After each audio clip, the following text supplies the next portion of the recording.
ma'am, employee check-in is around the corner. This area is for our premium diamond members only." The words cut through the bustling chaos of Dallas-Fort Worth Airport's Terminal C like a blade through silk. Vincent Caldwell didn't whisper them. He didn't mumble them under his breath. He announced them with the kind of practiced authority that comes from years of wielding small power over big moments in people's lives. He stood behind the burgundy marble counter of Prestige Airways Premium Check-in, his navy blazer pressed to perfection, his silver hair gelled into an immovable helmet. At 48, Vincent had mastered the art of looking important in a mid-level job. His gold name tag caught the terminal's fluorescent lighting as he surveyed the woman standing before him with the expression of a man who had already made his judgment. Maya Harrison looked nothing like a CEO worth $1.2 billion. She looked like exhaustion wrapped in athletic wear. Her Nike hoodie was faded gray, the kind of comfortable worn that comes from being a favorite for too many years. Her black leggings were dusty from 16 hours crawling through a Houston manufacturing facility, checking quality control on a contract that would either save or sink a Fortune 500 company. Her Jordan sneakers had seen better decades, and her natural hair was pulled back in a messy bun that screamed function over fashion. She held a lukewarm coffee in one hand and her cracked iPhone in the other. She didn't look like the founder of Harrison Tech Solutions, the logistics software giant that had cracked the Fortune 500 3 years running. She didn't look like a woman whose algorithms optimized supply chains for half the companies on the S&P 500. She just looked tired. And that was exactly how Vincent Caldwell saw her. "I'm not looking for employee check-in," Maya said, her voice carrying the rasp of someone who had been awake for 20 hours straight. "I have a reservation.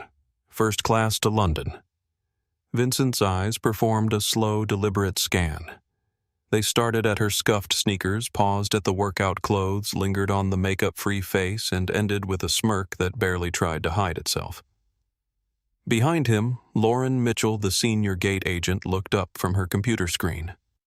At 35, Lauren had perfected the art of silent judgment. Her blonde hair was pulled into a tight bun that matched her tight smile, and her eyes held the kind of sharp assessment that came from years of gatekeeping who belonged where. Miss Vincent said, dropping his voice to that particular tone reserved for explaining obvious things to slow children. "This is the Premium Diamond line. It's for full-fare first-class passengers and our invitation-only Elite Circle members. If you're looking for upgrades or standby seating, those kiosks are over there." He gestured vaguely toward the crowded general check-in area, where a line of frustrated travelers snaked between stanchions under harsh LED lighting. Maya reached into her hoodie pocket and pulled out her phone, sliding it across the marble counter. The screen displayed her mobile boarding pass. Seat 1A, London Heathrow, full fare, first class, $8,400. Vincent glanced at the screen, and his smirk deepened. "These can be forged," he said, not touching the phone. "We've had issues with people buying cheap tickets and trying to Photoshop their way into premium cabins. It's more common than you'd think." "Are you serious?" Maya's patience was starting to fray around the edges. She had a board meeting in London in 14 hours that would determine the fate of 3,000 employees. She had numbers to review, presentations to finalize, and decisions to make that would ripple through 3 industries. She did not have time for this particular flavor of stupidity. "Dead serious," Vincent replied. He leaned forward, resting his elbows on the counter in a gesture designed to tower over her. "Lauren, what do you think? Should I run this through our fraud detection protocol?" Lauren's tight smile stretched wider. "Sir, I think we should be thorough. We have Senator Morrison flying out tonight, and Marcus Rivera is expecting VIP treatment for the tech executives. We can't have unauthorized individuals cluttering the premium experience." The words hung in the air like smoke. Unauthorized individuals. Maya felt the familiar burn in her stomach, the same fire that had fueled her through every boardroom where she was the only black face, every pitch meeting where venture capitalists asked if she had a technical co-founder, every conference where people assumed she was someone's assistant. "Look," Vincent said, his voice taking on the practiced patience of someone explaining reality to a child. "I don't know what game you're playing, or if you think because you found a ticket confirmation screenshot online you can hustle your way into our lounge, but it's not happening." He gestured toward the floor-to-ceiling windows where December rain lashed against the glass. "Our actual passengers are arriving soon. Important people. I need this area clear." "I bought a full-fare ticket," Maya said, her voice hardening. The steel that had built a tech empire was starting to bleed through. "Check your system. Maya Harrison. Harrison." Vincent laughed. It was a dry, hollow sound that drew glances from passing travelers. "I don't need to check any system to know you don't belong on that list. You're holding up the line." Maya glanced behind her. There was no line. The premium check-in area was empty except for a janitor emptying trash cans and a businessman reading the Wall Street Journal in one of the leather chairs 30 feet away. "There is no line," Maya said. Vincent's face flushed red. He hated when people pointed out his lies, especially in front of Lauren. He stood up straight, puffing out his chest. "Security," he called out, snapping his fingers toward a uniformed officer standing near the baggage carousel. The officer, a tired-looking man named Jake Thompson, trudged over. Jake was an air marshal in plain clothes traveling on the London flight, but his federal badge wasn't visible. To Vincent, he was just another piece of airport authority to deploy. "Problem?" Mr. Caldwell, Jake asked, though his tone suggested he already knew the answer. "This passenger is refusing to follow instructions and is loitering in a restricted premium zone," Vincent said, pointing a manicured finger at Maya. "Please escort her to the general waiting area." Jake looked at Maya, then back at Vincent. He had seen this movie before, and he didn't like how it ended. "Sir, she just wants to check in. It takes 2 seconds to verify a name." "I gave you a direct order," Vincent snapped. "She waits outside. If she has a legitimate ticket, she can wait until our actual VIPs are processed. Then if there's space available and if she meets our appearance standards, maybe we'll let her board." Maya felt the words hit like physical blows. Appearance standards. Actual VIPs. Maybe we'll let her. The condescension was so thick you could slice it. "You want me to wait outside?" Maya asked quietly. In the rain, Vincent sneered. "Until I say otherwise. Now move." Maya looked at him. Really looked at him. She memorized the arrogance in his eyes, the self-satisfaction in his smile, the casual cruelty in his posture. She nodded once. "Okay," she said. "I'll wait." She turned and walked past the velvet rope that separated the premium area from the main concourse. As she stepped onto the scuffed linoleum of the general terminal, she pulled out her phone. But she didn't open Instagram. She didn't text a friend. She opened her contacts and scrolled to a number saved as David, Chairman Prestige. It was time to make a purchase. David Park was enjoying a scotch in his Manhattan penthouse when his phone buzzed. At 45, the chairman of Prestige Airways rarely took calls after 7 p.m., but when the caller ID showed Maya Harrison, he nearly dropped his glass. Harrison Tech Solutions was currently the primary logistics partner for Prestige Airways cargo operations. More importantly, David knew something Vincent Caldwell didn't. Prestige Airways was hemorrhaging money faster than a ruptured fuel tank. The airline was exactly 43 days away from bankruptcy. They had been secretly courting investors for 6 months, burning through emergency credit lines and selling assets just to keep planes in the air. The biggest fish on their desperate hook was Maya Harrison, whose tech fortune and logistics expertise could save the entire company with a single signature. Their meeting was scheduled for London tomorrow morning to finalize an acquisition deal that would inject $800 million into Prestige Airways' dying bloodstream. Maya David answered, his voice smooth but alert. To what do I owe the pleasure? I thought we were meeting in London tomorrow to sign the papers. We were, Maya said.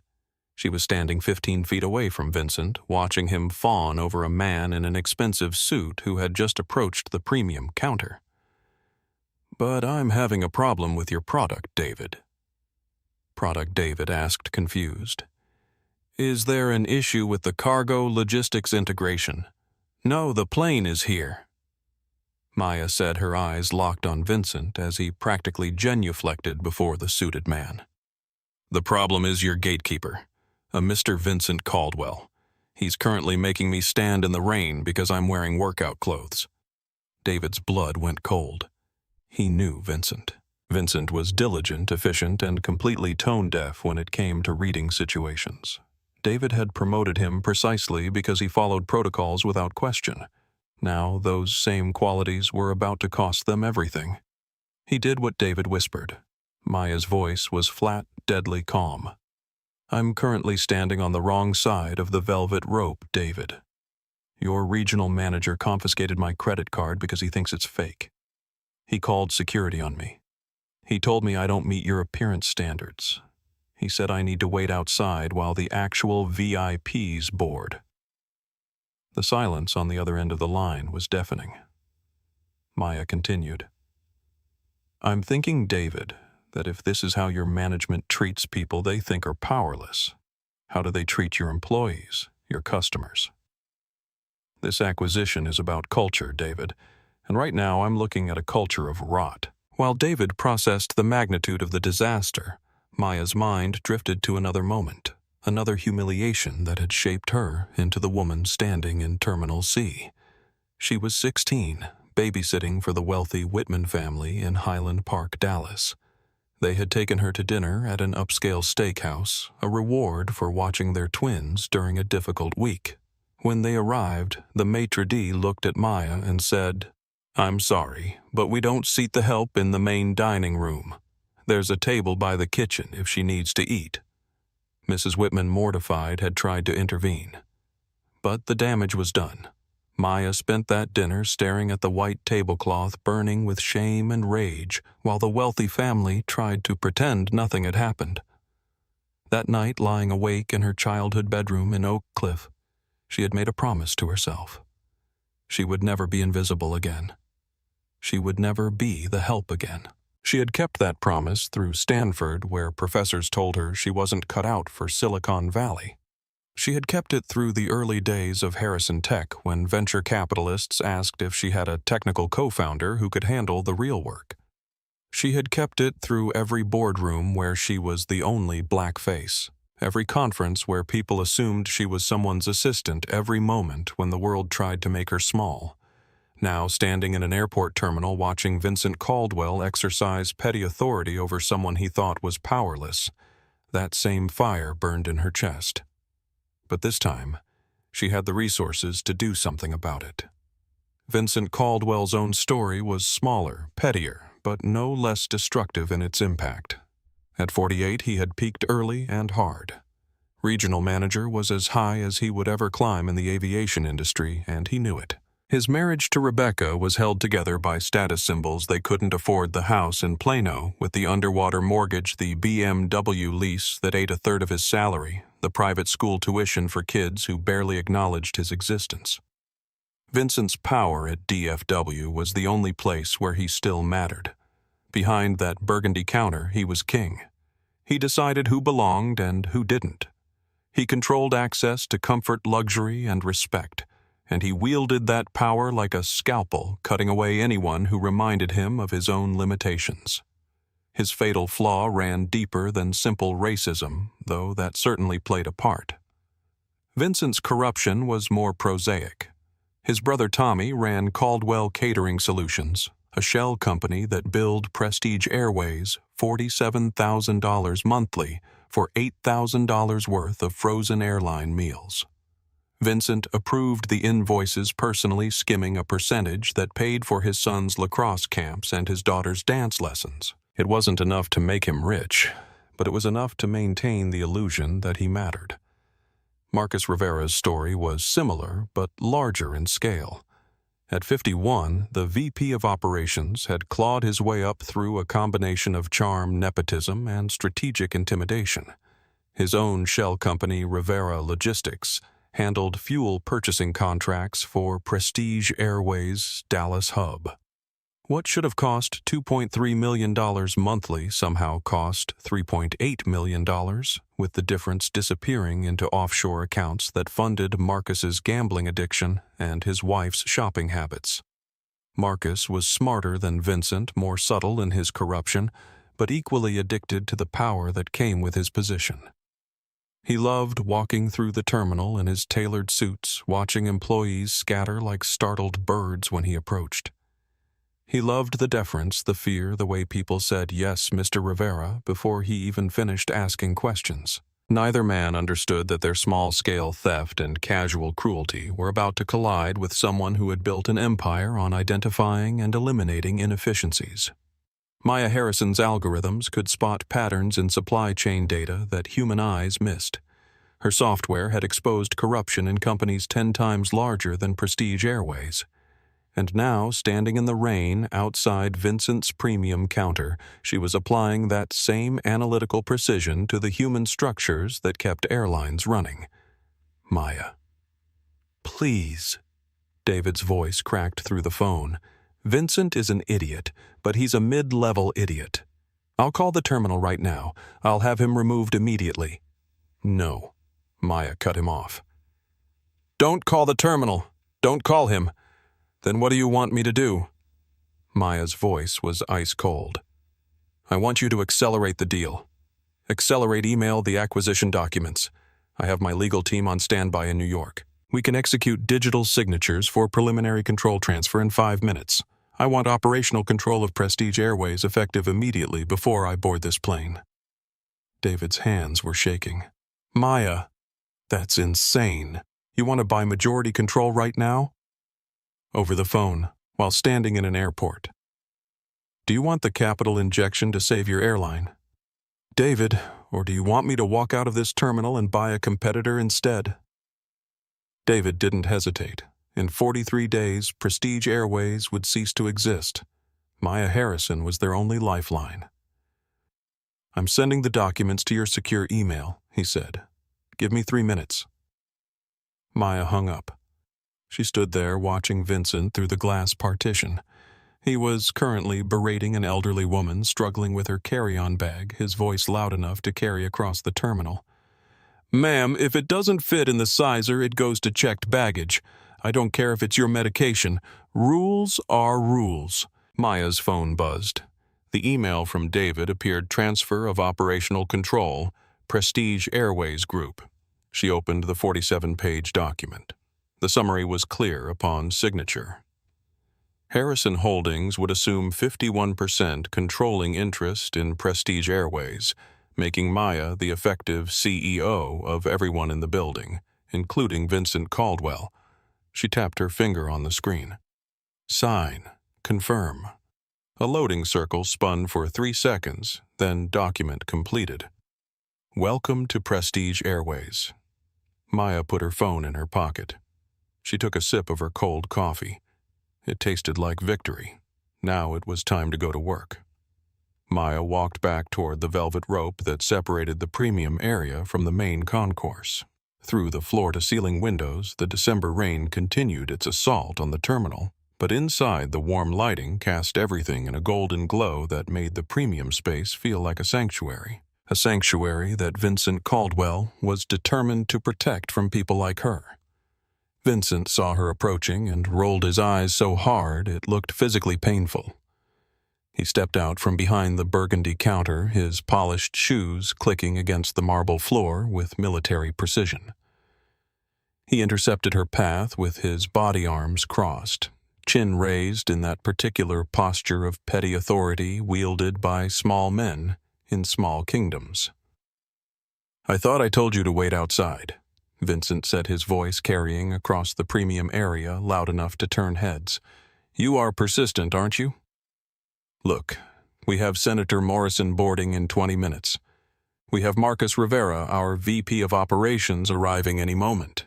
You're creating a distraction for my team."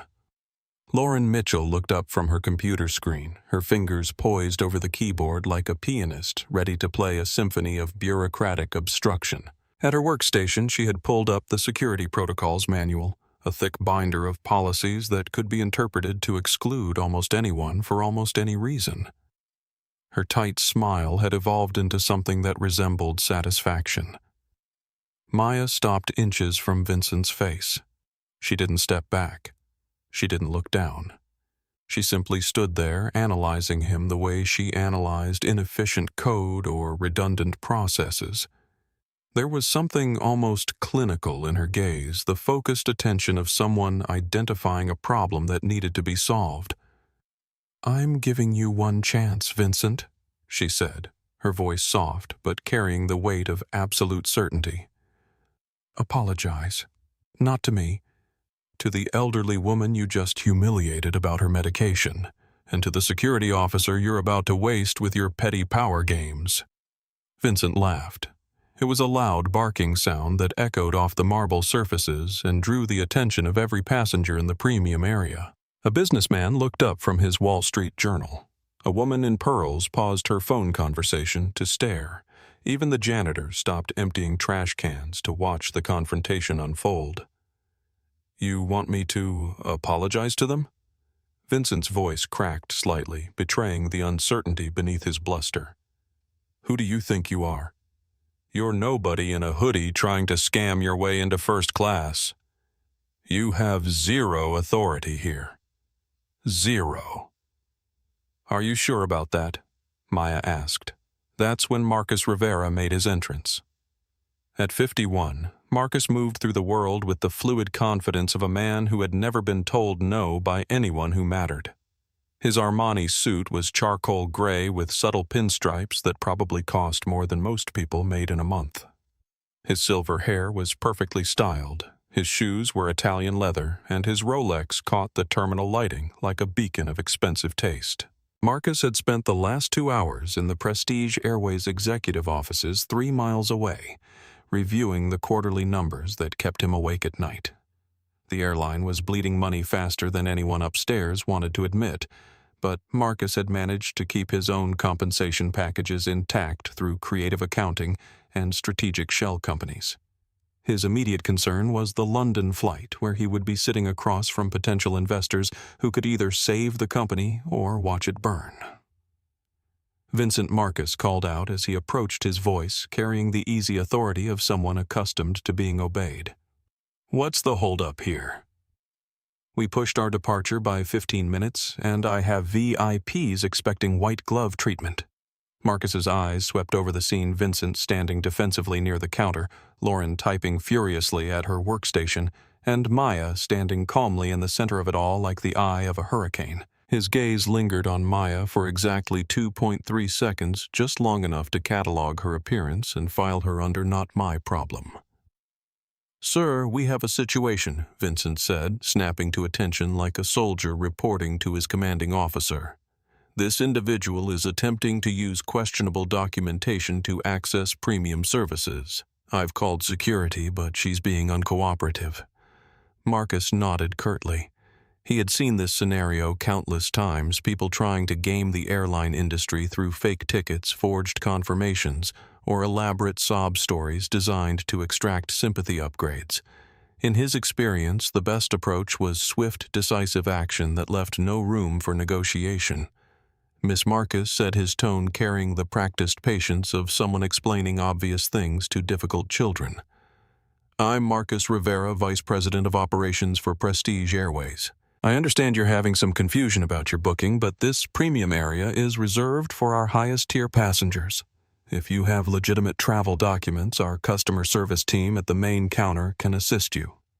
Maya tilted her head slightly, studying Marcus with the same analytical precision she had applied to Vincent. "And if I don't move voluntarily?" Marcus's smile was razor-thin. "Then we'll make that choice for you. We have protocols in place to handle disruptive passengers, and I'm not afraid to use them." That's when Emma Rodriguez entered the picture. At 24, Emma was a travel blogger from Austin who had built a following of 300,000 Instagram followers by documenting the ugly side of travel airline discrimination, hotel racism, and the casual cruelty of the hospitality industry. She was traveling to London for a conference on social media advocacy, and she had been live streaming her entire airport experience when she noticed the confrontation developing in the premium area. Emma raised her phone, switching from Instagram stories to Facebook Live. "Hey everyone, Emma here at DFW Terminal C. We're watching something really ugly unfold in real time at the Prestige Airways premium check-in. A black woman with valid tickets is being harassed by management, and they just called security on her." The live stream notification pinged to her followers immediately. Within 30 seconds, dozens of viewers were watching. Within 2 minutes, the viewer count had climbed past 500.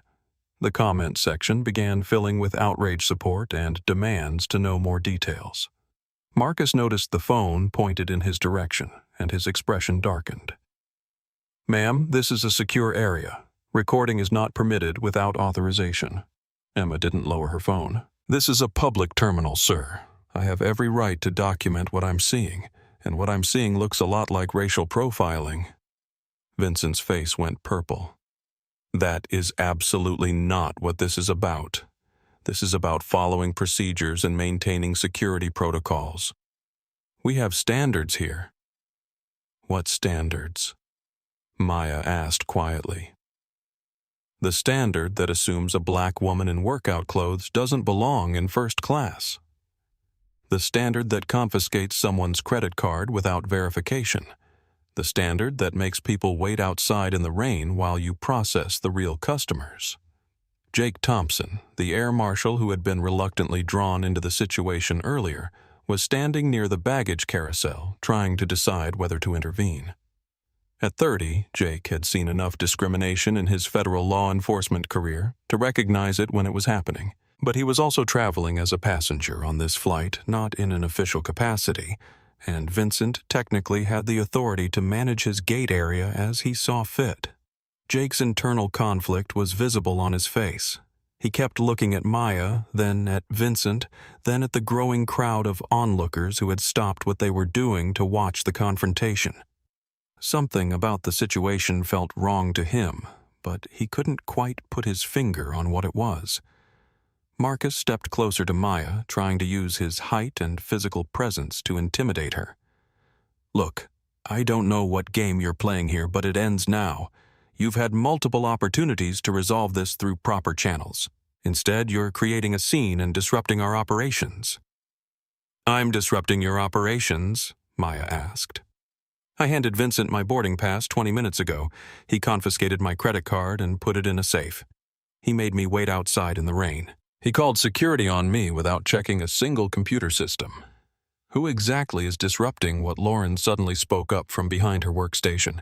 "Sir, I think we should run a full background check. Her credit card looked suspicious, and we've had issues with fraud in this exact scenario before." Maya turned her attention to Lauren. "What scenario is that exactly, black women trying to fly first class? People using stolen or fraudulent payment methods to access premium services?" Lauren replied, her voice tight with defensive anger. "It happens more often than you'd think." "And what makes you think my payment method is fraudulent?" Maya asked. "Did you run it through your system? Did you call the bank?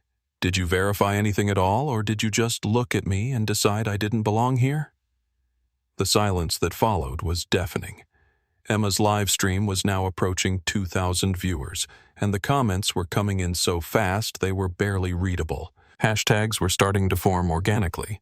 Hashtag Prestige Airways. Hashtag Racial Profiling. Hashtag DFW. Hashtag Wait Outside. Marcus realized the situation was spiraling beyond his control. The presence of cameras, the growing crowd of onlookers, and Maya's calm, articulate responses were creating exactly the kind of public relations nightmare that airlines spent millions trying to avoid.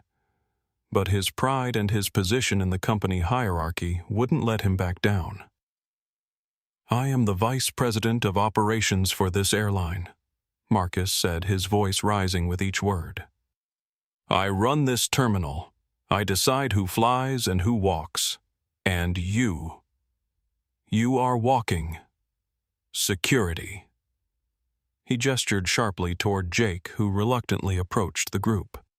Jake's federal law enforcement training was telling him to de-escalate the situation, but his position as a passenger was limiting his options. Ma'am, Jake said quietly to Maya, is there somewhere else you can wait while this gets sorted out? Maybe we can find a supervisor to help resolve the misunderstanding. Maya looked at Jake, and for a moment her composure cracked slightly. Not with anger, but with something deeper and more painful.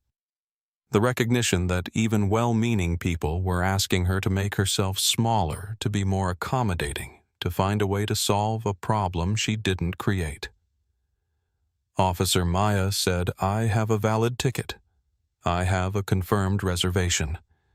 I've done nothing wrong except exist in a space where these men have decided I don't belong. Why am I the one being asked to move? Jake shifted uncomfortably. He knew she was right, but he also knew that Vincent and Marcus had the institutional authority to make this situation as difficult as they wanted. I'm just trying to find a solution that works for everyone. Here's a solution, Maya said, pulling her phone from her hoodie pocket. Let me make one phone call. 60 seconds, and then we can sort this out properly. Vincent laughed bitterly. Phone call to who? Your lawyer? Your manager? Let me save you the trouble. There's nobody you can call who's going to change what happens here. Maya looked at Vincent with something that might have been pity. You're absolutely right, she said. There's nobody I need to call. She tapped her phone screen, and within seconds, Vincent's tablet behind the counter began to chime. Then Lauren's computer started displaying alert notifications. Then every screen in the premium area began showing the same message, System Update, Ownership Transfer Complete. New CEO Maya Harrison. Vincent stared at his tablet like it had just grown wings. Lauren's fingers froze over her keyboard. Marcus felt the blood drain from his face. Ladies and gentlemen, Maya said, her voice carrying clearly across the premium area. I'd like to introduce myself. Maya Harrison, your new boss, and Vincent Marcus Lauren. You're fired. The premium area went dead silent. Even the sound of rain against the windows seemed to fade away. Maya Harrison had just bought an airline. Emma Rodriguez's phone screen exploded with activity. Her Facebook Live viewer count jumped from 2,000 to 15,000 in less than 30 seconds. The comments section was moving so fast that individual messages blurred into a stream of outrage, support, and disbelief. Oh my God, y'all. Emma whispered into her phone, trying to keep her voice steady while her hands shook with adrenaline. Did she just say she bought the airline? This is happening right now at DFW Terminal C. I cannot believe what I'm witnessing. But Emma wasn't the only one documenting the historic moment. Carlos Mendez, a 26-year-old ground crew supervisor for Prestige Airways, had been watching the confrontation from behind the baggage area. Carlos had worked for the airline for 4 years, and he had seen Vincent and Marcus humiliate passengers, berate employees, and abuse their authority countless times. He knew that speaking up meant risking his job, but something about this moment felt different. Carlos pulled out his personal phone and started recording from his position near the jet bridge entrance. His video captured a different angle, Maya standing calm and composed while Vincent's face went through a spectrum of colors that shouldn't exist in nature, and Marcus looking like he had just been struck by lightning. Esto es justicia. Carlos whispered to his phone camera, narrating in Spanish for his family back in El Paso. This is justice. Finally, someone with power who isn't afraid to use it right. Isabella Santos, the 28-year-old chief flight attendant preparing for the London flight, heard the commotion from the gate area and walked over to investigate. Isabella had worked under Marcus Rivera's management for 3 years, and those 3 years had been a master class in workplace harassment disguised as high standards. Marcus had a particular talent for finding reasons to write up flight attendants for minor infractions uniforms that were supposedly wrinkled service, that was supposedly slow attitudes that were supposedly unprofessional. Isabella had been written up 14 times in the past year alone. Each incident carefully documented in her personnel file, each one a step closer to termination. She had stopped speaking up in meetings. She had stopped suggesting improvements to passenger service. She had learned to make herself invisible, which was exactly how Marcus Rivera liked his employees. But now, watching Maya Harrison stand toe-to-toe with both Vincent and Marcus Isabella felt something she hadn't experienced in years' hope. Isabella discreetly positioned herself where she could film the confrontation with her own phone. She knew that if Marcus survived whatever was happening, he would retaliate against anyone who had witnessed his humiliation. But if Maya Harrison really was the new owner, Isabella wanted evidence of every word that had been said. The witness documentation was happening at multiple levels simultaneously. Emma's Facebook live stream was being screen recorded by dozens of viewers who knew that moments like this had a tendency to disappear from the internet. Her hashtag #WaitOutside was starting to trend organically as people shared the stream across platforms. Carlos's ground crew colleagues had gathered behind the baggage area, their own phones out capturing different angles of the confrontation. These were men and women who had been subjected to Vincent's petty tyrannies and Marcus's casual cruelties for years. They had stories about passengers being humiliated for their appearance, about employees being fired for speaking up about a culture of discrimination that started at the top and trickled down through every interaction. Isabella was documenting everything with the precision of someone who understood that evidence needed to be clear, unambiguous, and legally admissible.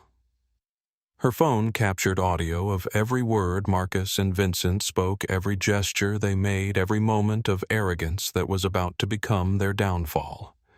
But the most important documentation was happening in real time on social media. Emma's viewers were taking screenshots, downloading the video, and sharing it across Twitter, TikTok, Instagram, and Reddit. The hashtags were multiplying. #PrestigeAirways.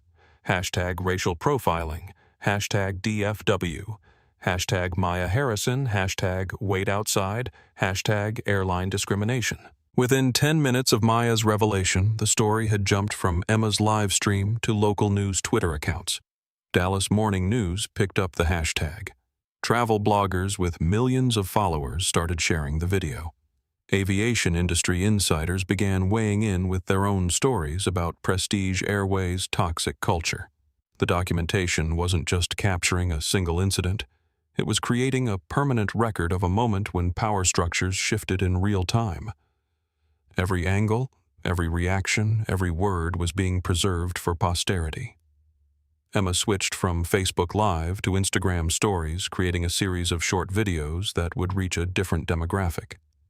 "This is why representation matters," she said into her phone. "This is what happens when someone who's been discriminated against gets the power to do something about it." Carlos was narrating his video in rapid Spanish, explaining to his family the significance of what they were seeing. "Esta mujer, she owns the whole company now. The men who treated us like garbage, they're finished. Is incredible." Isabella was being more strategic with her documentation. She knew that Marcus would claim the firing was emotional, impulsive, legally questionable. So she was capturing evidence of the discrimination that had led to this moment: Vincent's refusal to check computer processes, his confiscation of Maya's credit card, his demand that she wait outside in the rain, his assumption that she was trying to scam her way into first class. The witness documentation was creating something unprecedented. A real-time record of workplace discrimination being addressed immediately by someone with the actual power to fix it. Usually, incidents like this resulted in formal complaints that disappeared into HR departments, investigations that took months and led nowhere, and victims who were quietly encouraged to accept settlements in exchange for silence. But Maya Harrison wasn't filing a complaint with HR. Maya Harrison had just bought the company. The phones capturing the moment weren't just recording evidence, they were documenting history. This was the moment when consequences arrived immediately, when justice happened in real time, when someone who had been told to wait outside walked back inside as the owner. Emma's viewer count hit 50,000. Carlos's video was being shared in WhatsApp groups across the Dallas-Fort Worth service industry. Isabella's documentation was creating a legal record that would protect every employee who had ever been abused by Vincent's petty authority or Marcus's harassment.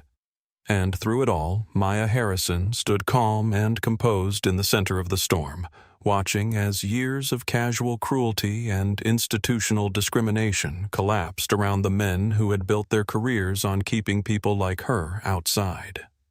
The documentation was more than evidence. It was validation for every person who had ever been told they didn't belong. Every employee who had been humiliated by abusive managers, every passenger who had been discriminated against, and told it was just company policy.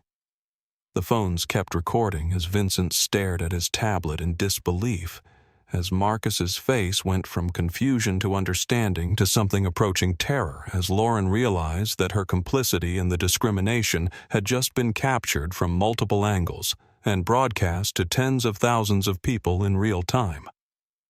Maya Harrison had turned a moment of personal humiliation into a case study in how power could be used to create justice instead of perpetuating injustice, and every second of it was being documented for the world to see. The premium area of Terminal C had become a theater, and every passenger, employee, and onlooker was holding their breath for the next act. Vincent Caldwell stood frozen behind his burgundy counter, staring at his tablet screen like he was trying to decode hieroglyphics. The system alert was crystal clear. Ownership transfer complete. New CEO Maya Harrison. Effective immediately. But Vincent's brain wasn't processing the information.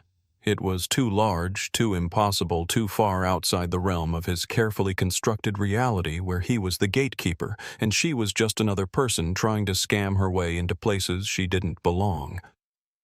"This is a system glitch," Vincent said, his voice cracking like a teenager's.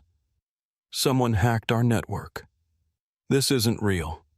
Maya Harrison stood in the center of the premium area, surrounded by the burgundy velvet ropes and marble surfaces that Vincent had used to separate the worthy from the unworthy. But now those physical barriers seemed meaningless. Maya's presence had shifted the entire gravity of the space. Lauren Vincent called out desperately, "Run a diagnostic on the system. Check for malware. This has to be some kind of cyber attack." Lauren Mitchell's fingers flew over her keyboard, her tight bun coming loose as she frantically tried to find an explanation that didn't involve the impossible scenario unfolding in front of her. But every system she accessed showed the same information Harrison Holdings had acquired, controlling interest in Prestige Airways at 8:47 p.m. Eastern Time. The transaction was legitimate, verified, and legally binding. Marcus Rivera, meanwhile, had gone completely silent. At 51, Marcus had seen enough corporate acquisitions to recognize the real thing when it happened. The system alerts weren't glitches. The ownership transfer wasn't a hack. Somehow, impossibly, the woman they had been humiliating for the past 30 minutes had just purchased their entire company. Marcus's mind was racing through the implications. His shell company, Rivera Logistics, had been overcharging Prestige Airways for fuel contracts for 2 years. His kickback schemes, his inflated invoices, his careful manipulation of procurement processes, all of it was about to be scrutinized by someone with the resources and motivation to uncover every dollar that had been stolen. "Ma'am Marcus," said his voice suddenly stripped of all authority and bravado, "I think there may have been a misunderstanding. Perhaps we could discuss this privately away from the cameras." Maya looked at Marcus with the expression of someone studying an interesting but ultimately insignificant insect. "Oh, we're going to discuss it, Marcus. But not privately, and not away from the cameras. Everything you've done, every dollar you've stolen, every employee you've harassed, it's all going to be very, very public." Emma Rodriguez's Facebook live stream had exploded beyond anything she had ever experienced. The viewer count was approaching 75,000, and the comments were coming in so fast that her phone's processor was struggling to keep up. News outlets were reaching out through direct messages. Other influencers were sharing her stream. The hashtag #WaitOutside was trending nationally. "Y'all, I cannot believe what I'm seeing," Emma whispered into her phone, trying to keep her voice steady while her hands shook with adrenaline. "This woman just bought an entire airline while being discriminated against. This is the most incredible thing I've ever witnessed." But Emma wasn't the only one capturing the moment. Isabella Santos had positioned herself near the gate podium where she could film the entire confrontation while pretending to prepare for the London flight. Isabella's documentation was more than just social media content. It was evidence that would protect every Prestige Airways employee who had ever been abused by Vincent's petty authority or Marcus's harassment. Carlos Mendez had been joined by 6 other ground crew members, all of them filming from different angles behind the baggage area. These were people who had been subjected to Vincent's condescension and Marcus's cruelty for years. They had stories about passengers being humiliated, employees being fired for speaking up, and a culture of discrimination that had infected every level of the company. Maya Harrison walked over to Vincent's counter and extended her hand. "I'd like my credit card back now, Vincent." Vincent stared at her hand like she was offering him a poisonous snake. The credit card was still locked in the small safe behind the counter where he had placed it with such theatrical smugness 30 minutes earlier. Now opening that safe felt like admitting that everything he had believed about power and authority and who belonged where had been catastrophically wrong. "Open the safe." Vincent Maya repeated, her voice carrying the kind of calm authority that came from owning the building, the company, and the consequences. Vincent's hands were shaking as he fumbled with the combination lock. The numbers seemed to swim in front of his eyes. Behind him, Lauren was still typing frantically, trying to find some loophole or technicality that would make this nightmare go away. The safe clicked open. Vincent pulled out Maya's black credit card with 2 fingers holding it, like it might contaminate him. Maya took it without touching his skin and slipped it into her hoodie pocket. "Now," Maya said, turning to address the growing crowd of onlookers, "I'd like everyone to understand what just happened here. Vincent Caldwell made a series of assumptions about me based on my appearance. He confiscated my property. He made me wait outside in the rain. He called security on me. He refused to verify my legitimate booking because he had decided that someone who looked like me couldn't possibly belong in first class." Vincent tried to interrupt. "That's not... We have protocols. I was just following." Vincent Maya cut him off, her voice carrying across the premium area like a blade through silk. "You're fired. Effective immediately." The words hung in the air like a death sentence. Vincent's face went through a rapid cycle of emotions: disbelief, anger, desperation, and finally the dawning horror of understanding that his small kingdom had just been conquered by someone he had tried to exile. "You can't fire me," Vincent said, his voice climbing toward hysteria. "I have tenure. I have union protection. I have procedures that have to be followed." Maya tilted her head slightly. "Vincent, I own the company.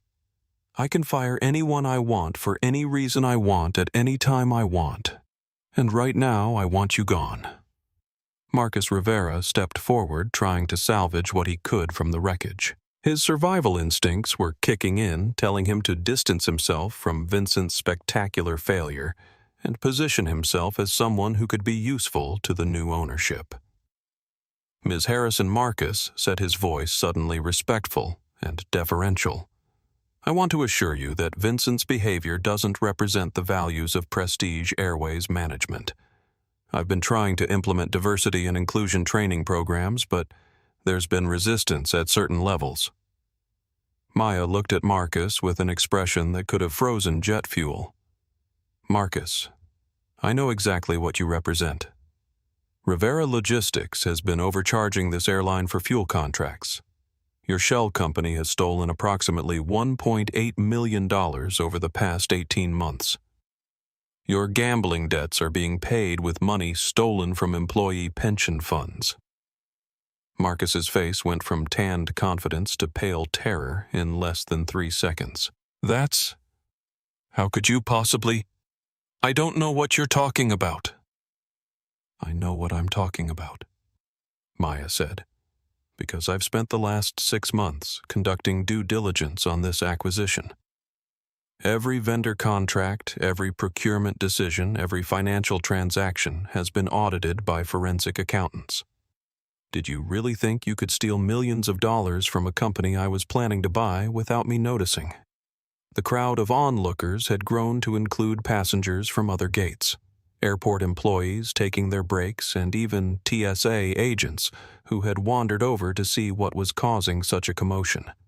Emma's live stream viewer count had broken 100,000.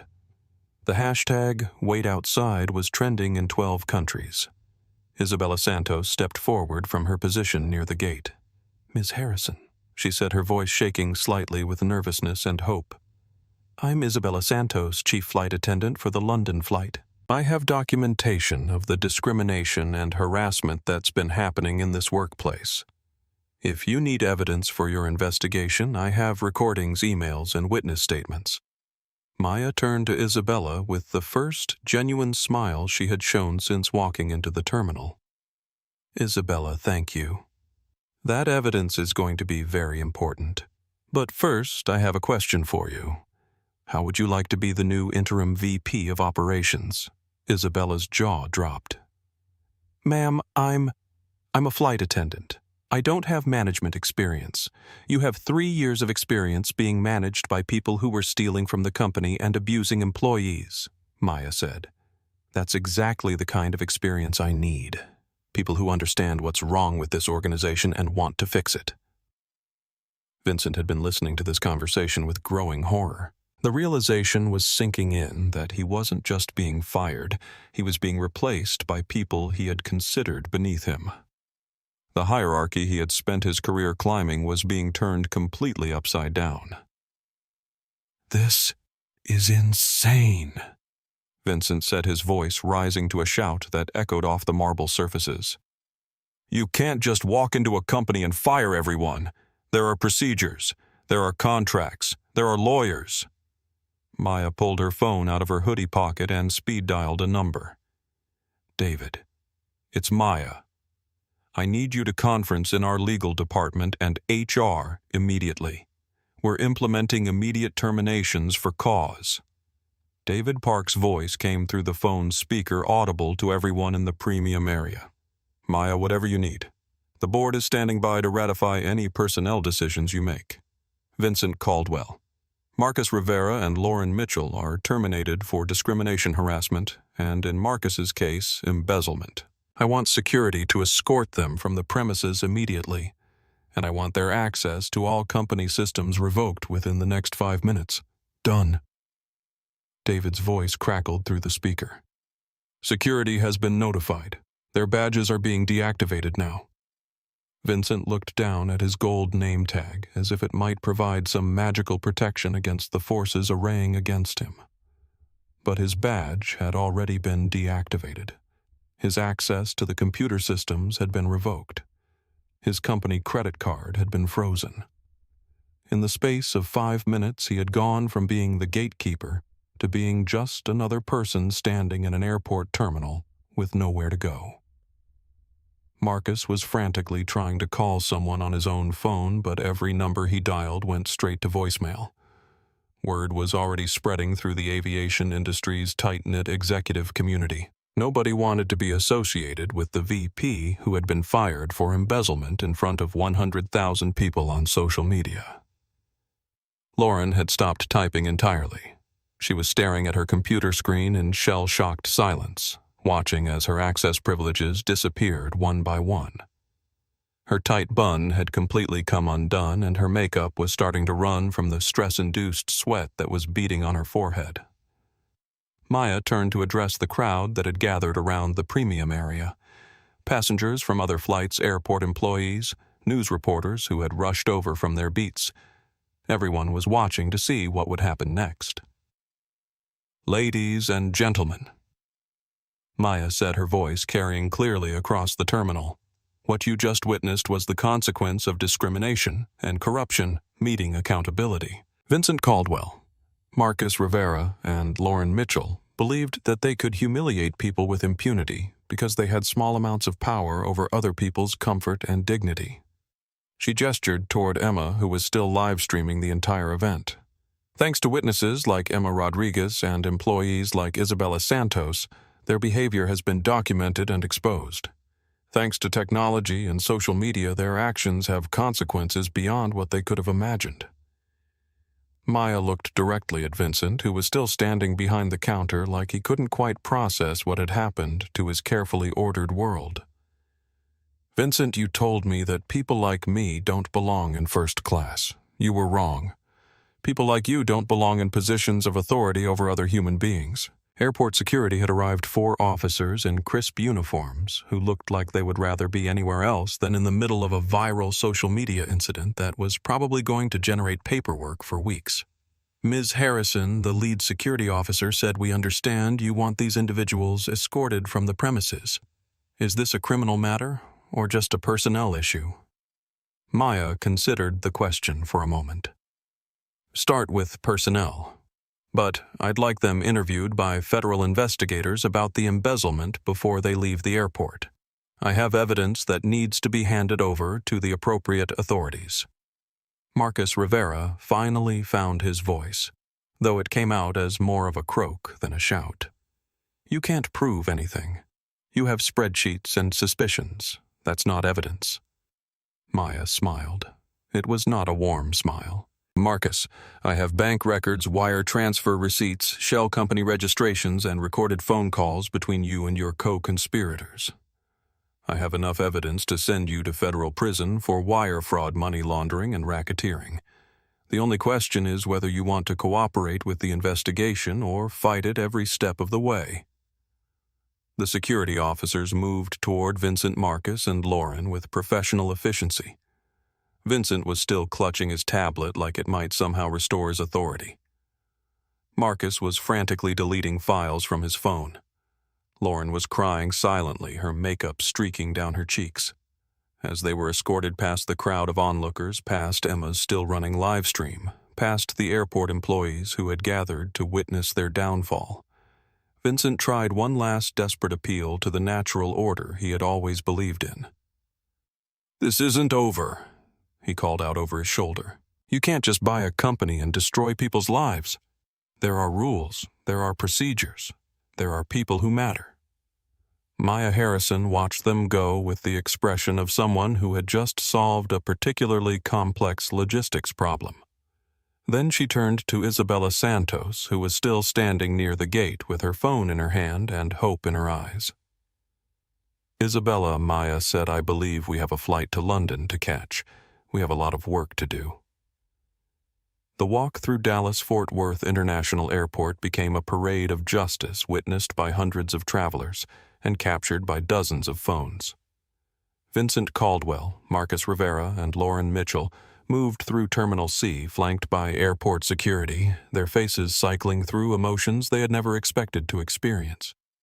Humiliation, disbelief, and the crushing weight of consequences finally catching up with years of casual cruelty. Vincent kept looking over his shoulder at Maya Harrison, who was calmly discussing flight preparations with Isabella Santos as if she hadn't just dismantled 3 careers in under 10 minutes.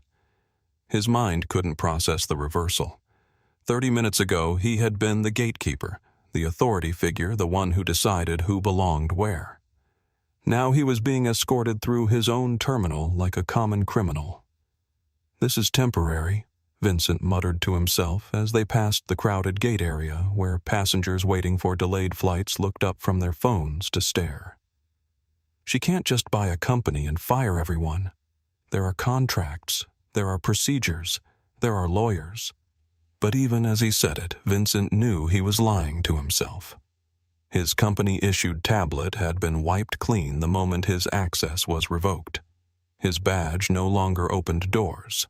His business credit card had been frozen.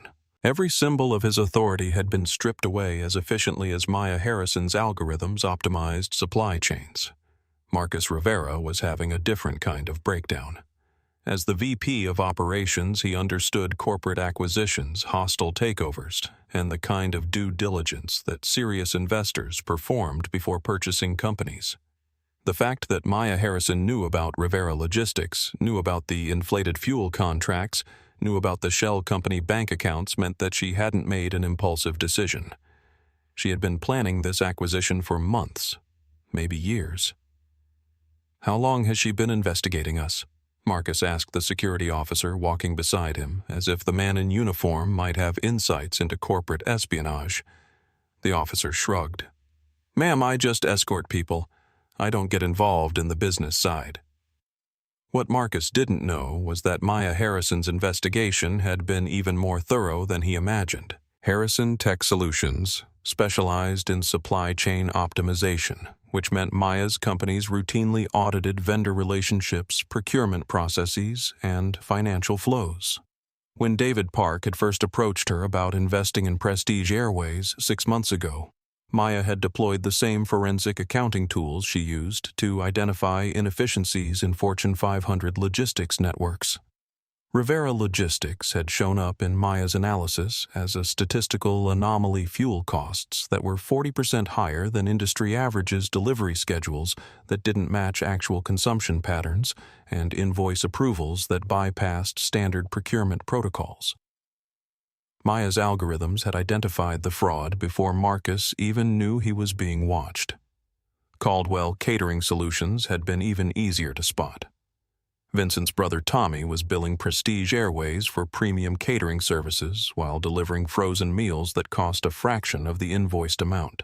The quality gap between what was paid for and what was delivered was so obvious that Maya's team had initially assumed it was a data entry error.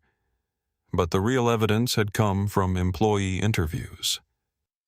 Maya's acquisition team had conducted anonymous surveys with Prestige Airways staff, ostensibly to assess operational efficiency, but actually to identify cultural problems that might affect the airline's long-term viability.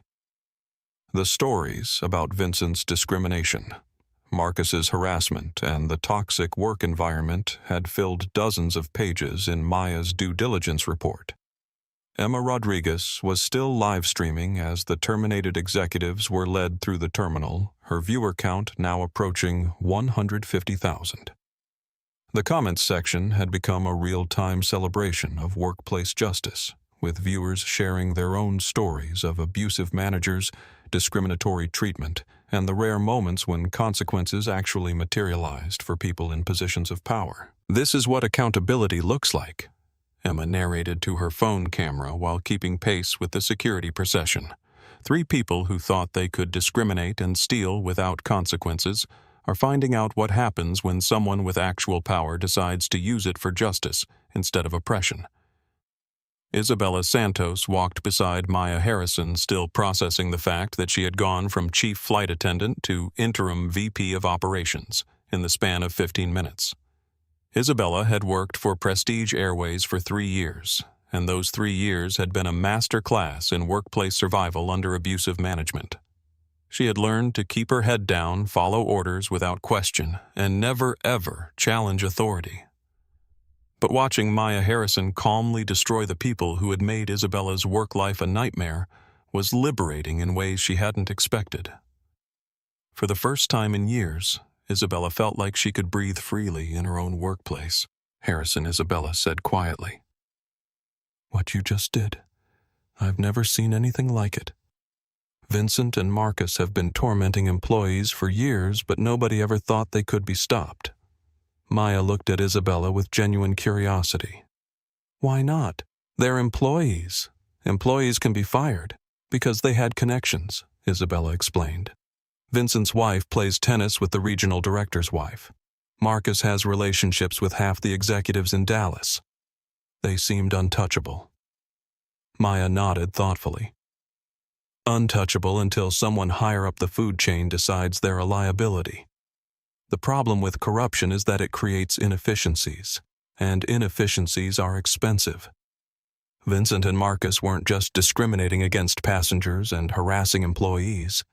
They were costing the company millions of dollars through their theft. The security procession had reached the main terminal exit, where a crowd of travelers and airport employees had gathered to watch the spectacle. Vincent, Marcus, and Lauren were led through the automatic doors and onto the sidewalk where airport police cars were waiting. But the consequences extended far beyond the immediate terminations. Within an hour of Maya's acquisition announcement, every major news outlet in Dallas had reporters dispatched to DFW Airport. The story was too perfect for the social media age. Discrimination meets instant karma. Corporate corruption exposed in real time. A black woman CEO buying the company that tried to humiliate her. The aviation industry's trade publications picked up the story immediately. Aviation Week, Flight Global, and Airways magazine all published breaking news alerts about the Prestige Airways acquisition. But they focused less on the financial details and more on the spectacular public relations disaster that Vincent and Marcus had created. Other airlines began conducting emergency reviews of their own customer service protocols. United Airlines quietly updated their discrimination reporting procedures. Delta announced a new customer dignity initiative. American Airlines sent memos to all station managers about appropriate responses to passenger complaints. The Department of Transportation received 47 formal discrimination complaints within 6 hours of Emma's live stream going viral, as passengers who had been mistreated by various airlines found the courage to report incidents they had previously kept to themselves. Maya Harrison's public stand had given voice to thousands of people who had been told to sit down, shut up, and accept whatever treatment the airlines deemed appropriate. But perhaps the most immediate consequences were happening within Prestige Airways itself. Employees who had been terrorized by Vincent and Marcus for years were suddenly free to speak openly about the toxic culture that had infected every level of the company. Carlos Mendez, the ground crew supervisor who had been documenting the confrontation from behind the baggage area, gathered his team for an impromptu meeting as the security procession disappeared from view. "Listen up," Carlos told his crew in rapid Spanish. "Everything changes now. The people who treated us like garbage are gone. The woman who owns the company now, she stood up for herself, and that means she might stand up for us too." Carlos's crew had stories about Marcus Rivera that would make excellent evidence in the federal investigation that was now inevitable. Marcus had a habit of screaming at ground crew members for delays that were caused by mechanical problems or weather conditions beyond their control. He had written up employees for speaking Spanish on their breaks. He had threatened to call immigration services when workers complained about unsafe working conditions.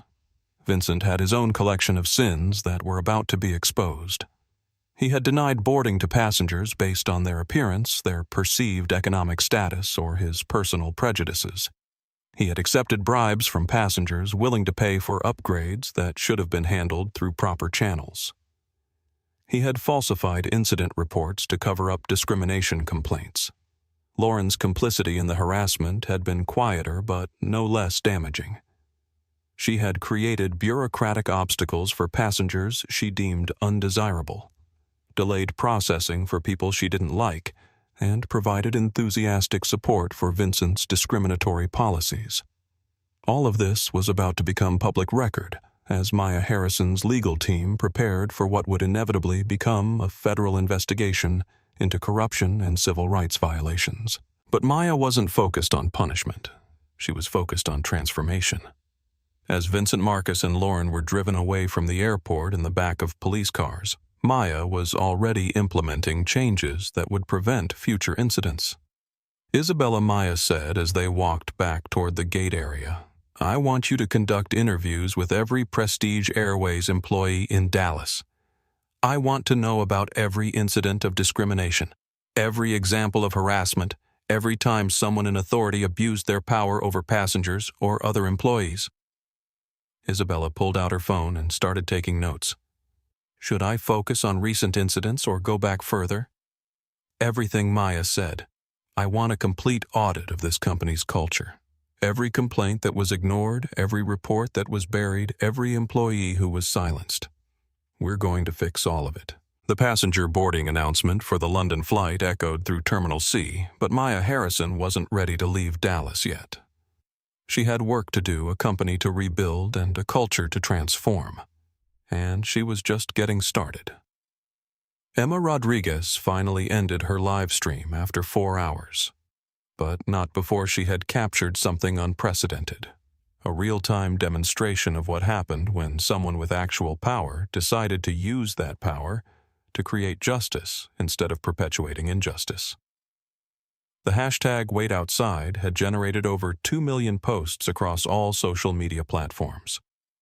Maya Harrison's name was trending globally, and somewhere in corporate boardrooms across the country, executives were asking themselves whether their own companies could survive the kind of scrutiny that Maya Harrison had just applied to Prestige Airways. The immediate consequences of Vincent Caldwell's 30-second decision to humiliate someone based on her appearance had rippled through an entire industry in less than 4 hours. And those consequences were only beginning. 6 months after the incident at DFW Terminal C, Maya Harrison stood in the renovated executive offices of the company formerly known as Prestige Airways. The transformation had been so complete that former employees barely recognized the workplace they had left. The burgundy velvet ropes that had separated premium passengers from everyone else had been replaced with open welcoming spaces designed to serve all travelers with equal dignity. The company had been rebranded as Dignity Air, a name that reflected Maya's core philosophy about how people should be treated, regardless of their appearance, economic status, or background. But the rebranding was more than cosmetic. It represented a fundamental restructuring of how the airline operated at every level. Isabella Santos had proven herself to be exactly the kind of leader Maya had hoped she would become. As the new VP of Operations, Isabella had implemented sweeping changes based on her years of experience being managed by people who treated employees as disposable resources. Her first initiative had been the creation of an anonymous reporting system that allowed employees to document discrimination, harassment, or abuse without fear of retaliation. The reports that came in during the first month were devastating. Vincent Caldwell and Marcus Rivera had been the most visible examples of the toxic culture. But they hadn't been alone.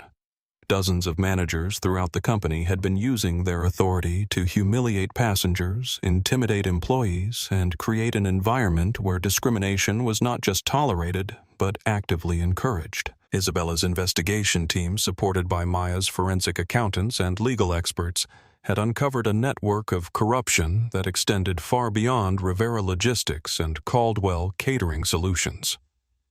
Fuel suppliers, catering vendors, maintenance contractors, and even cleaning services had been inflating prices and splitting the profits with Prestige Airways executives. The total theft was estimated at over $12 million across 3 years. But Maya's response to the corruption had been as strategic as it was thorough.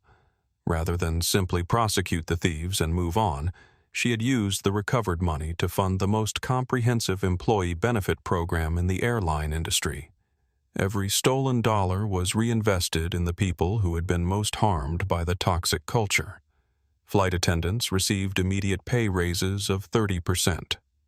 Ground crew members were given health insurance that covered their entire families. Customer service representatives were provided with training and authority to resolve passenger complaints without having to escalate every decision to managers who might have their own prejudices and agendas. Carlos Mendez had been promoted to Terminal Operations Director, a position that gave him oversight of all ground operations at DFW. His first act had been to implement a policy requiring all passenger interactions to be conducted in both English and Spanish, recognizing that language barriers were often used as pretexts for discrimination.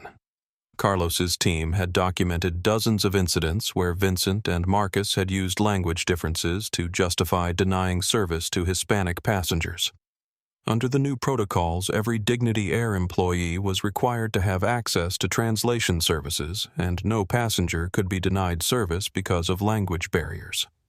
The cultural transformation hadn't been limited to personnel changes. Maya had commissioned a comprehensive audit of every policy, procedure, and protocol that governed passenger interactions.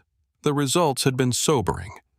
Prestige Airways' official policies had contained dozens of subjective criteria that could be interpreted to exclude almost anyone for almost any reason. Professional appearance standards had been used to discriminate against passengers who didn't meet arbitrary dress codes. Behavioral assessment protocols had given employees permission to deny boarding to anyone they deemed suspicious or disruptive. Security enhancement procedures had created additional screening requirements that were disproportionately applied to passengers of color. All of these discriminatory policies had been eliminated and replaced with objective measurable standards that applied equally to all passengers. The new protocols were designed around a simple principle. Unless someone posed a genuine safety risk, they had the right to travel with dignity and respect. The employee training program that Isabella developed was unlike anything in the airline industry. Rather than focusing on customer service techniques or conflict resolution strategies, the training centered on recognizing and interrupting discrimination in real time. Every employee learned to identify the subtle ways that bias manifested in passenger interactions, and more importantly, they were given the authority and responsibility to intervene when they witnessed unfair treatment. The transformation wasn't just philosophical, it was measurably successful. Dignity Air's customer satisfaction scores had jumped from among the worst in the industry to the highest ratings ever recorded by the Department of Transportation. Passenger complaints had dropped by 85%. Employee turnover had fallen to virtually zero. But the most meaningful changes were happening at the human level in individual interactions between employees and passengers that would have been routine discrimination under the old management. Maya had instituted a policy of regular unannounced visits to airports across Dignity Air's network. She would arrive dressed casually, often in workout clothes or jeans, and observe how her employees treated passengers who didn't fit traditional expectations of affluent travelers. During one visit to Chicago, O'Hare, Maya watched a young gate agent named Jennifer Williams help an elderly man in a wheelchair who was traveling with his grandson. The man spoke limited English, and his grandson was clearly frustrated by the check-in process that had taken longer than expected. Under the old Prestige Airways management, this situation would have been treated as a burden. Vincent Caldwell would have rushed the process, ignored the man's questions, and made both passengers feel like they were inconveniencing everyone around them.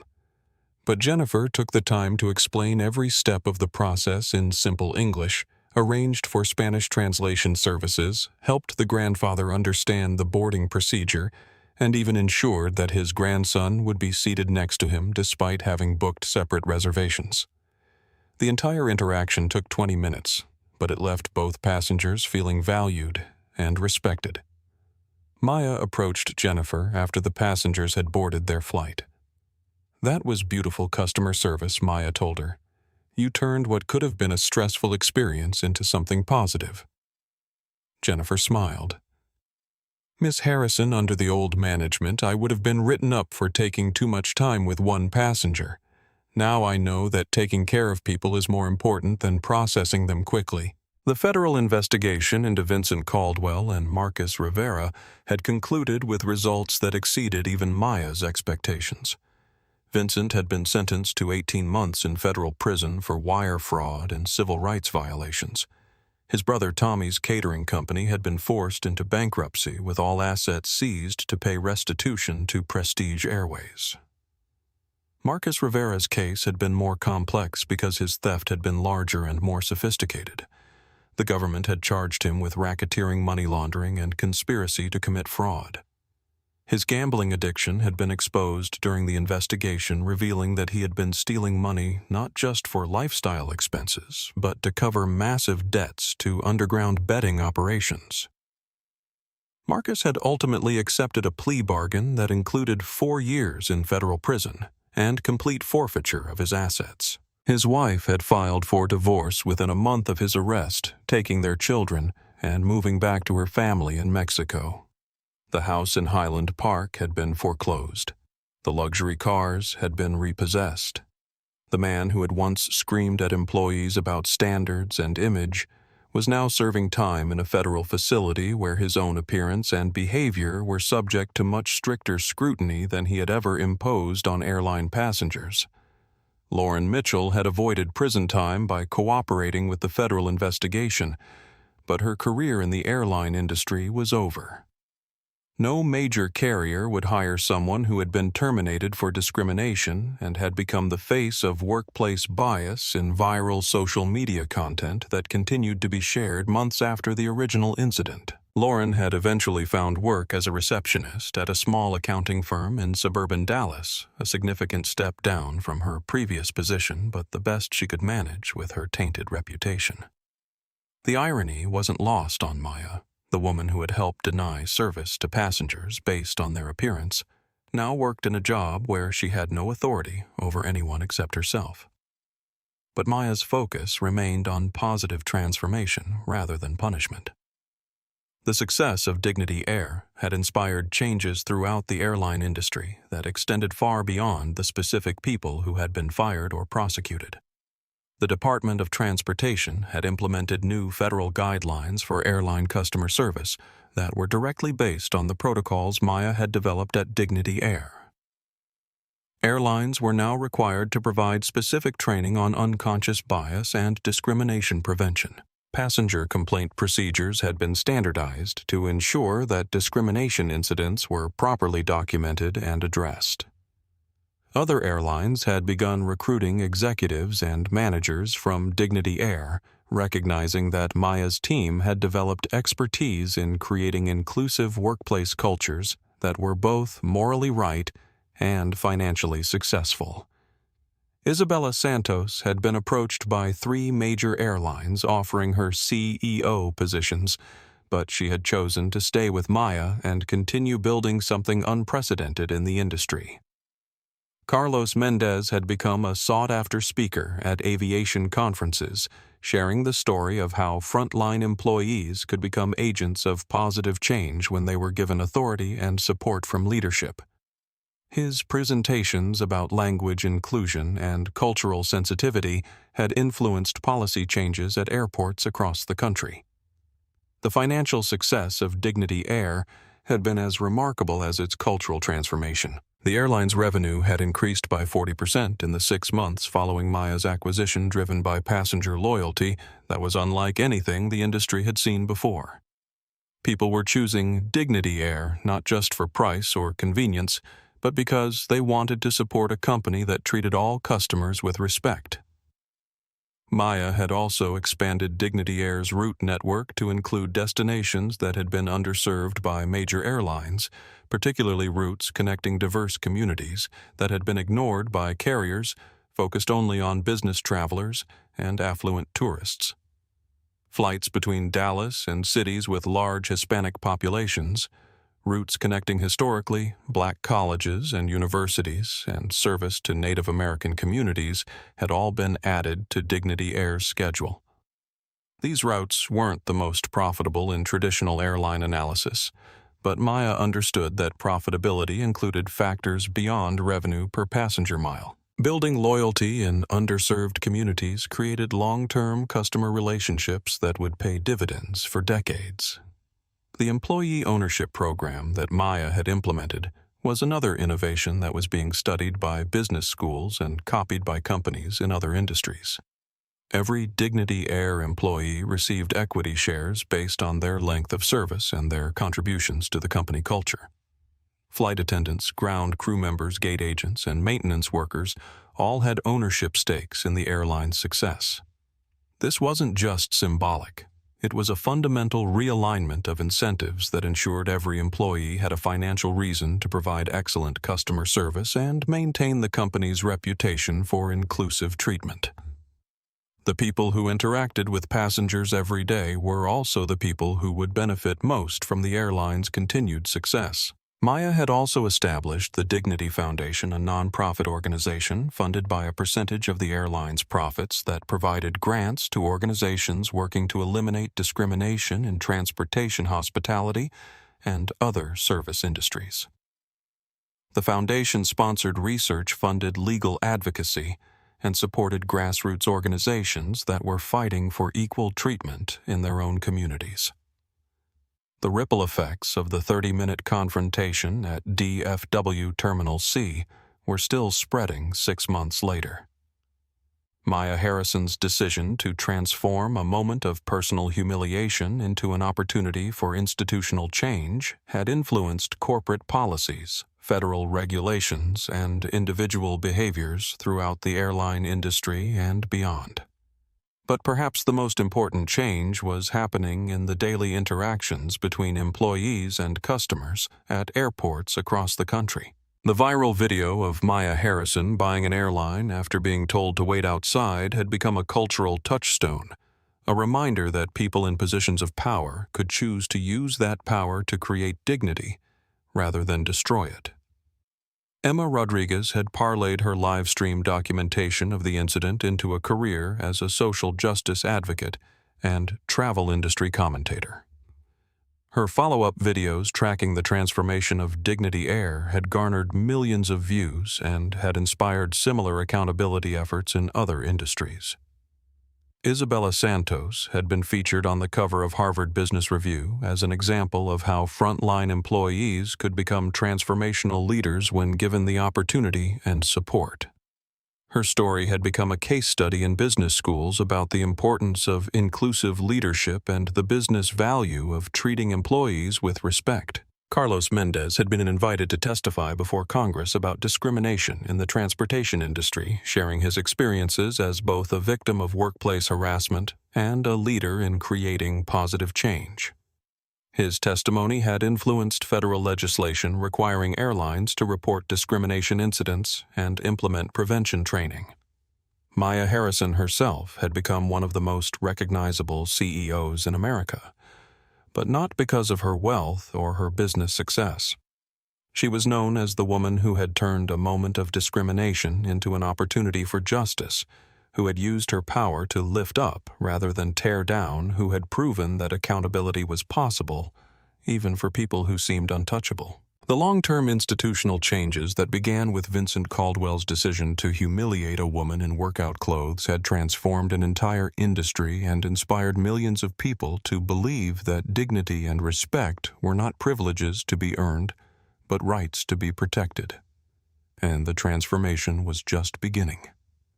1 year after the incident at DFW Terminal C, Maya Harrison found herself back at the same gate where Vincent Caldwell had told her to wait outside in the rain.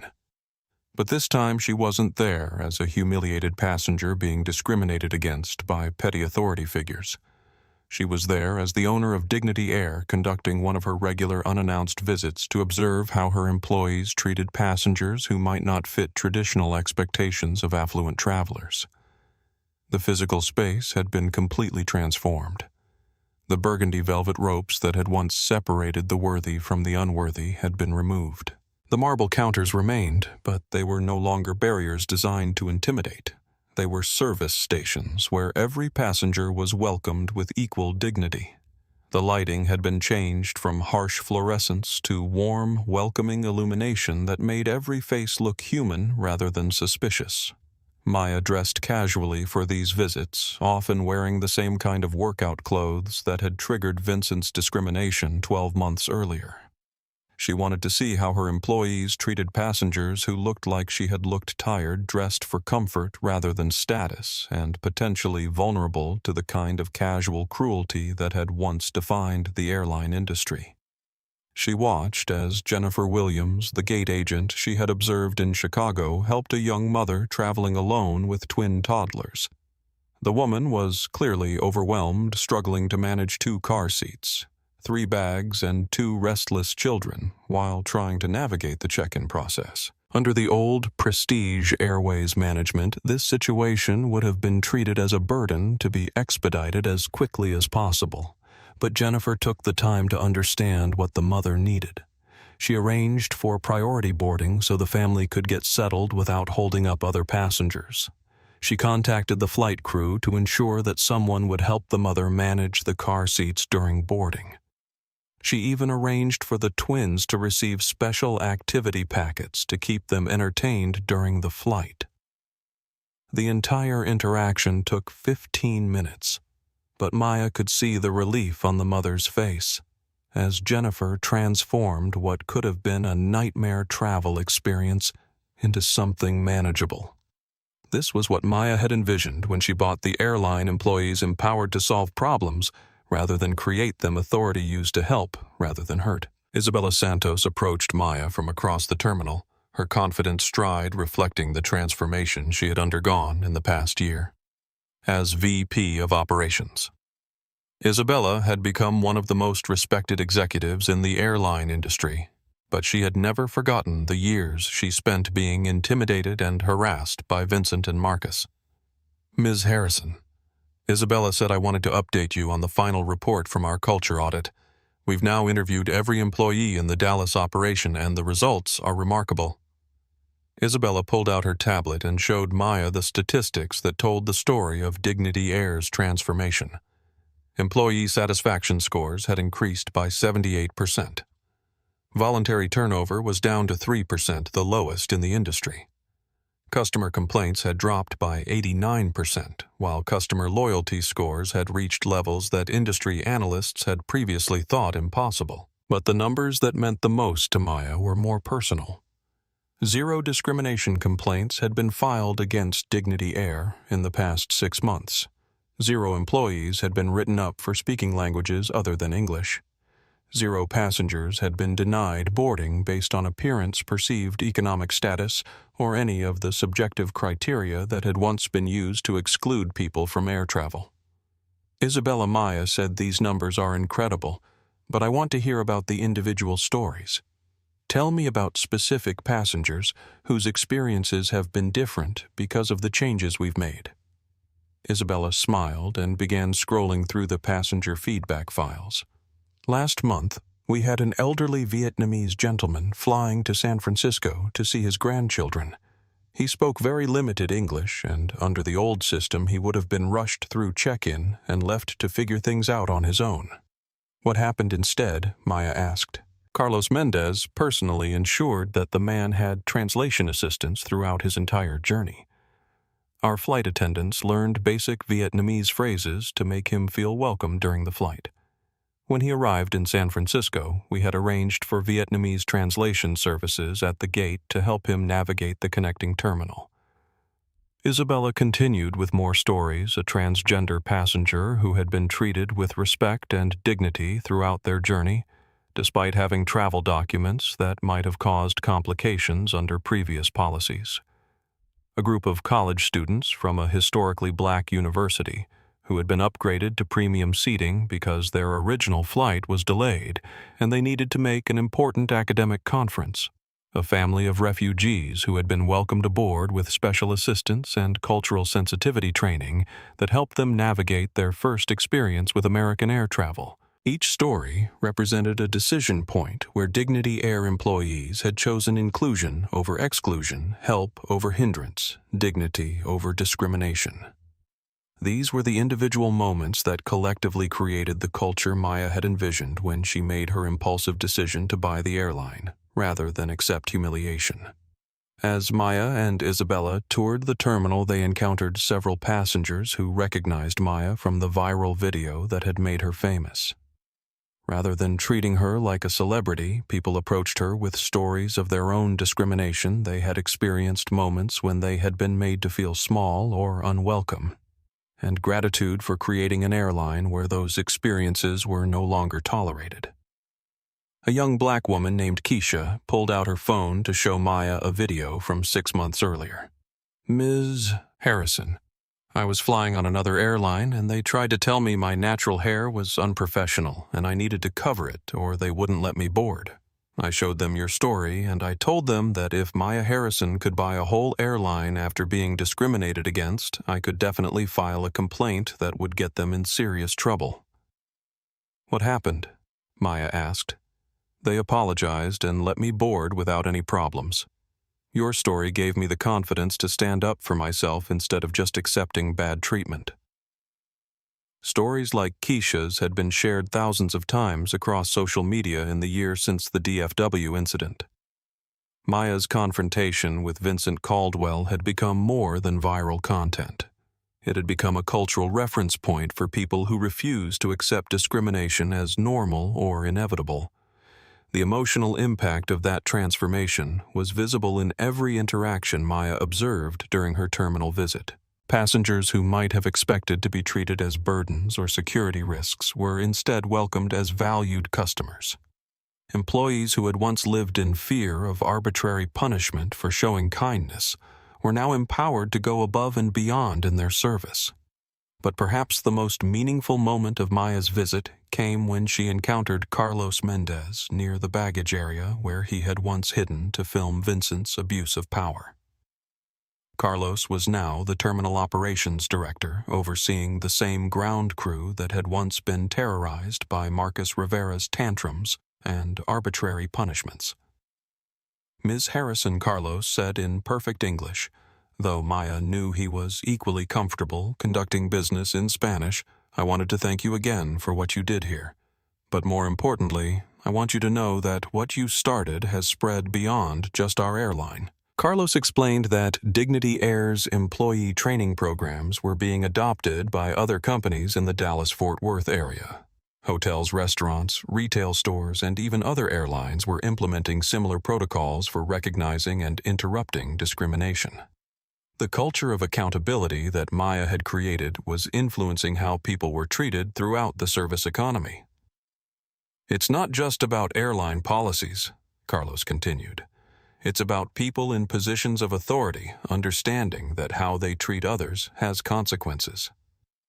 That viral video of you buying the airline showed everyone that someone who seems powerless might actually have more power than you realize. As her visit concluded, Maya found herself standing in the exact spot where she had waited in the rain 12 months earlier. The physical location was the same, but everything else had been transformed. Where Vincent Caldwell had once wielded petty authority to humiliate and exclude, Jennifer Williams and her colleagues now used their positions to welcome and assist. Maya pulled out her phone and called David Park, who had remained as chairman of the board through Dignity Air's transformation. "David, I'm standing at DFW Gate C47, and I wanted to give you an update on our progress." David's voice came through clearly. "Maya, the board has been reviewing the quarterly reports, and the transformation has exceeded every projection we made. But I have to ask, any regrets about making such a dramatic decision based on 30 minutes of bad customer service?" Maya looked around the terminal at the passengers and employees going about their business with mutual respect and dignity. She thought about Vincent Caldwell, who was now 6 months into his federal prison sentence, and would emerge to find himself unemployable in any position that involved authority over other people. She thought about Marcus Rivera, whose gambling addiction and embezzlement had cost him his freedom, his family, and his future. "David," Maya said, "the only regret I have is that it took so long for someone with the power to create change to experience the discrimination personally. How many passengers were humiliated before I happened to be the one standing there? How many employees were harassed before someone who could fire the harassers witnessed it firsthand?" Maya's voice carried across the terminal space that had once been designed to exclude and intimidate. Vincent Caldwell and Marcus Rivera thought they could treat people badly because they believed those people had no power to fight back. They were wrong about my power, but they were also wrong about something more fundamental. Every person deserves dignity regardless of their wealth, their appearance, or their ability to retaliate.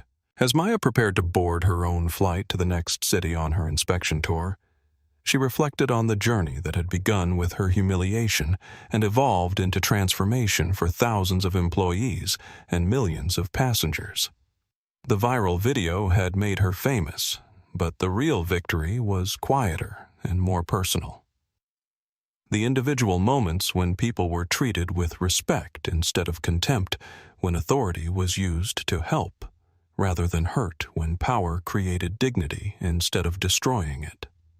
The young mother with twin toddlers was boarding her flight with assistance from 3 different Dignity Air employees, her stress replaced by gratitude. The elderly Vietnamese gentleman from Isabella's story was probably landing in San Francisco at that moment, welcomed by translation services that ensured he could navigate the airport safely. Keisha and thousands of other passengers had found the confidence to demand better treatment from other airlines because Maya's story had shown them that discrimination had consequences. Maya Harrison had turned 30 minutes of personal humiliation into a year of institutional transformation, proving that individual courage could create collective change when combined with the resources and determination to make it lasting.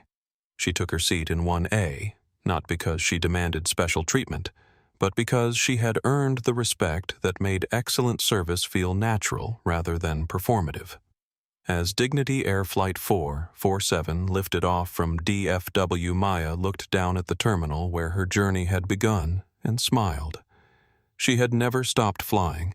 She had just changed the destination. The flight attendant approached with a warm smile. "Ms. Harrison, is there anything I can get for you this evening? Just a bottle of water?" "Thank you," Maya replied. "No ice." As the lights of Dallas faded below them, Maya Harrison opened her laptop and began working on the next chapter of transformation, knowing that dignity once established had a tendency to spread. If this story of justice and transformation moved you, I want you to do something important right now. Hit that like button if you believe that everyone deserves to be treated with dignity regardless of how they look or what they're wearing. Share this video with someone who needs to hear this message of hope and accountability. And if you haven't already, subscribe and turn on notifications because we're bringing you stories like this twice a week that prove ordinary people can create extraordinary change. The comment section is where this story continues. Tell me about a time when you were underestimated or discriminated against. Share your own moments when you stood up for what was right. Let's build a community of people who refuse to accept injustice as normal. And remember, the next time you see someone being treated unfairly, you have a choice. You can look the other way, or you can be the person who speaks up. Because you never know when the person standing next to you might have the power to change everything. Thanks for watching, and I'll see you in the next story where we prove that justice isn't just a dream. It's a choice we make every single day.